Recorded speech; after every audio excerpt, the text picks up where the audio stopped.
নমস্কার বন্ধুরা, মনীষা রান্নাঘরে সবাইকে স্বাগত।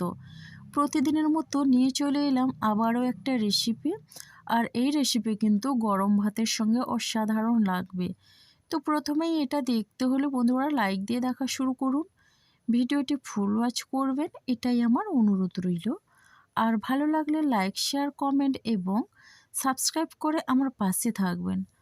তো এখনও যারা আমার চ্যানেলটিকে সাবস্ক্রাইব করেনি, প্লিজ সাবস্ক্রাইব করে পাশে থাকা বেল আইকনটি প্রেস করে নোটিফিকেশন অল করে দিন, তাহলে কিন্তু সবার আগে আপনি আমার নোটিফিকেশন পেয়ে যাবেন। তো বন্ধুরা, আজকে আমি রান্না করব চন্দনী ইলিশের ঝাল। তো এটা আমি কিভাবে বানাই অবশ্যই আপনারা দেখতে থাকুন। তো চলুন বন্ধুরা, রেসিপিটি শুরু করি। তো প্রথমে দেখুন, এখানে আমি 4 পিস চন্দনী ইলিশ মাছ নিয়েছি। আর এটাকে কেটে ভালো করে ধুয়ে পরিষ্কার করে নিয়েছি। আর এখন আমি পরিমাণ মতো দিয়ে দিচ্ছি লবণ। এরপরে লবণ দিয়ে দিলাম পরিমাণ মতো হলুদের গুঁড়ো। আর এখন আমি লবণ হলুদ দিয়ে মাছটাকে ভালো করে ম্যারিনেট করে নেব। তো বন্ধুরা, আমরা তো চন্দনী মাছ বলে এই মাছটাকেই চিনি। আপনারাও কি তাই চেনেন, নাকি এই মাছের আরও কিছু নাম আছে? অবশ্যই কমেন্ট করে জানাবেন।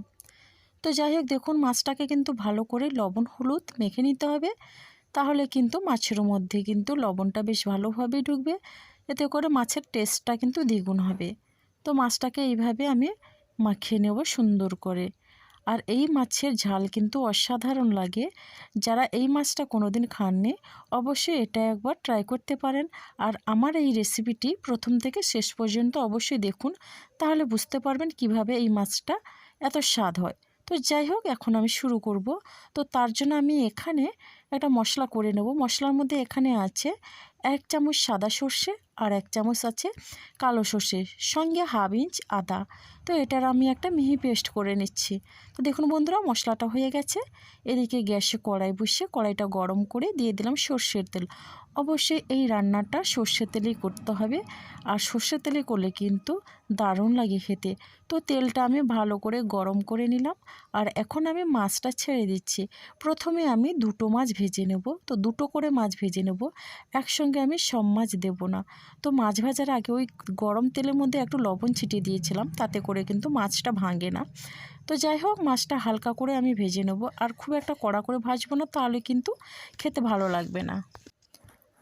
আর আপনারা যারা হালকা মাছ ভাজা পছন্দ করেন না, অবশ্যই একটু কড়া করে ভেজে নেবেন। তো দেখুন বন্ধুরা, খুব একটা আমি হালকা করে ভাজিনি, মোটামুটি মাছ ভাজা যেরকম হয় সেই রকম ভেজে আমি রান্নাটা করব।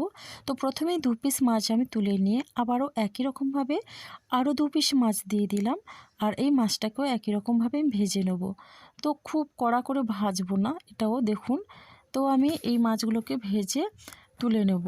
আর এই মাছ থেকে কিন্তু অনেকটা তেল বেরিয়েছে। আমি আগে যে তেলটা দিয়েছিলাম তারপরেও কিন্তু অল্পখানি তেল বেরিয়েছে। তো যাই হোক, এই মাছটাও ভেজে ভালো করে আমি তেলটা ঝরিয়ে তুলে নিলাম। তো বন্ধুরা, এই মাছ ভাজার তেলেই এখন আমি দিয়ে দেব ফোড়ন। তার আগে দেখে নিন বন্ধুরা, মাছ ভাজাটা অসাধারণ হয়েছে। তো ফোড়ন আমি দিয়ে দিলাম। ফোড়নে আছে 1 চামচ 5 ফোড়ন দিলাম। আর ফোড়নটা একটু ভাজা হয়ে গেলে দিয়ে দিচ্ছি পেঁয়াজ কুচি। তো বন্ধুরা, আমি এখানে 5 ফোড়ন দিয়েছি। আর আপনারা চাইলে কালো জিরে দিয়েও রান্না করতে পারেন, তবে কালো জিরের থেকে 5 ফোড়নটা দিলে কিন্তু খুবই সুন্দর লাগে। আর পেঁয়াজটাকে আমি হালকা লাল করে প্রথমে ভেজে নেব। আর এখানে আমি একটা মিডিয়াম সাইজের পেঁয়াজ নিয়েছি। তো এরপরে আমি দিয়ে দিচ্ছি কাঁচা লঙ্কা কুচি। তো এই রান্নাটা কাঁচা লঙ্কা দিয়ে করব। আর এখন আমি কাঁচা লঙ্কাটা সবটাই দিলাম না, কিছুটা কাঁচা লঙ্কা আমি রেখেছি, সেটা আমি পরে দেব। তো যাই হোক, কাঁচা লঙ্কা দিয়ে পেঁয়াজের সঙ্গে হালকা করে আমি ভেজে নিচ্ছি। তো আপনারা এই মাছের রেসিপি খেয়েছেন যারা, অনেক রকমভাবে খেয়েছেন, তবে আমি কিভাবে রান্না করি এটা অবশ্যই একবার রান্না করবেন, দেখবেন দারুণ স্বাদ লাগবে। মোটামুটি পেঁয়াজটা আমার ভাজা হয়ে গেলে এখন আমি দিয়ে দিচ্ছি হলুদ গুঁড়ো আর লঙ্কার গুঁড়ো। এটা কাশ্মীরি লঙ্কার গুঁড়ো, জাস্ট কালারের জন্য দিলাম। আর হলুদ গুঁড়োটাও হাফ চামচের থেকে কম দিলাম। এবার আমি এটা পেঁয়াজের সঙ্গে ভালো করে মিশিয়ে নিলাম। আর দেখুন বন্ধুরা, এখন আমি যেই মশলার পেস্টটা করে রেখেছিলাম সেটা দিয়ে দিলাম। আর এখন আমি মিক্সিং জারটা ধুয়ে অল্প পরিমাণে জলটা দিয়ে দেব। আর এরপরে দেখুন এখন আমি এই মশলাটাকে ভালো করে কষিয়ে নেব। তো আমি এই সর্ষে বাটার সময় কোনো রকমে লবণ দিইনি। আমার অনেক দিদিভাইরা বলেন যে সর্ষের সঙ্গে অবশ্যই লবণ দিয়ে বাটতে হয়, না হলে কিন্তু তেতো লাগে। তো আপনারা যারা পুরনো বন্ধুরা আমার ভিডিও দেখেছেন, আমি কোনো দিনই সর্ষের সঙ্গে লবণ দিই না, আর এই কষানোর সঙ্গেও সর্ষের সঙ্গে লবণ দিই না। তো যাই হোক আমার কোনো দিন তেতো হয় না। আর এখন দেখুন মশলা থেকে তেল ছেড়ে দিয়েছে। তো এখন এইভাবেও কিন্তু আমি নাড়াতে থাকবো, নাহলে কিন্তু পোড়া লেগে যাবে। আর এই পর্যায়ে আমি দিয়ে দিচ্ছি বাকি কাঁচা লঙ্কা কুচিটা, ওইটা দিয়ে দিচ্ছি। আর এই লঙ্কাগুলো পেকে গেছে, তো এগুলো দিলাম।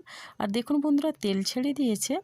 আর এখন আমি পরিমাণ মতো জল এড করব। খুব একটা বেশি জল দেব না, যেহেতু আমার কোনো সবজি নেই, শুধুমাত্র মাছ দিয়েই রান্না করছি। আর এখন আমি জলটা দিয়ে ভালো করে মিশিয়ে নিলাম। আর এখানে আমি উষ্ণ গরম জল ব্যবহার করেছি, এতে করে কিন্তু খুবই ভালো লাগবে। আর ওই জলটা আমি মিক্সিং জার ধুয়ে ভালো করে জলটা ধুয়ে দিয়ে দিয়েছি। তো দেখুন বন্ধুরা ঝোলটা ফুটে উঠেছে। আর এই মুহূর্তেই আমি দিয়ে দিচ্ছি স্বাদ অনুসারে লবণ। তো বন্ধুরা লবণটা দিয়েও ভালো করে আমি মিশিয়ে নেব। আর এটা আমি 2 মিনিটের জন্যে জাস্ট ফুটিয়ে নেব। এরপরে দেখুন ঝোলটা একটু ফুটে উঠলেই আমি ভেজে রাখা মাছগুলো দিয়ে দিচ্ছি। আর আপনারা এখানে কাশ্মীরি লঙ্কার গুঁড়ো যদি না দিতে চান তাহলে না দেবেন, আর শুধুমাত্র কাঁচা লঙ্কা দিয়ে খুব সুন্দর করে রান্না করা যাবে। তো যাই হোক বন্ধুরা দেখুন, আর আমি এই মাছটা দিয়ে 5 মিনিটের মতো রান্না করে নেব। আর রান্নাটা কিন্তু আমার অনেকটা হয়ে গেছে, দেখেই বুঝতে পারছেন। তো এখন আমি একটু নেড়ে চেড়ে নিচ্ছি, না হলে কিন্তু সর্ষেটা যেহেতু আছে নিচে কড়াইয়ের তলায় লেগে যেতে পারে। তো এখন আমি কুচি করে রাখা ধনেপাতা দেব। তো বন্ধুরা শীতের দিনে মাছের সঙ্গে কিন্তু ধনেপাতা না হলে কিন্তু একদমই জমে না। তো দুপুরবেলা গরম ভাতের সঙ্গে এইরকম ধনেপাতা দিয়ে মাছের ঝাল কিন্তু অসাধারণ লাগে, খুব জমিয়ে তৃপ্তি করে খাওয়া যায়। সপ্তাহে একদিন হলেও বন্ধুরা আমার মতো করে মাছের এই রেসিপিটা অবশ্যই ট্রাই করতে পারেন, দেখবেন দারুণ মজার হবে। তো যাই হোক আমার এই রান্নাটা কিন্তু হয়ে গেছে। আর এখন আমি গ্যাসটা বন্ধ করে দিয়েছি। আর কালারটা দেখুন বন্ধুরা দুর্দান্ত হয়েছে, অসাধারণ একটা রেসিপি, আর সুন্দর গন্ধ বেরিয়েছে।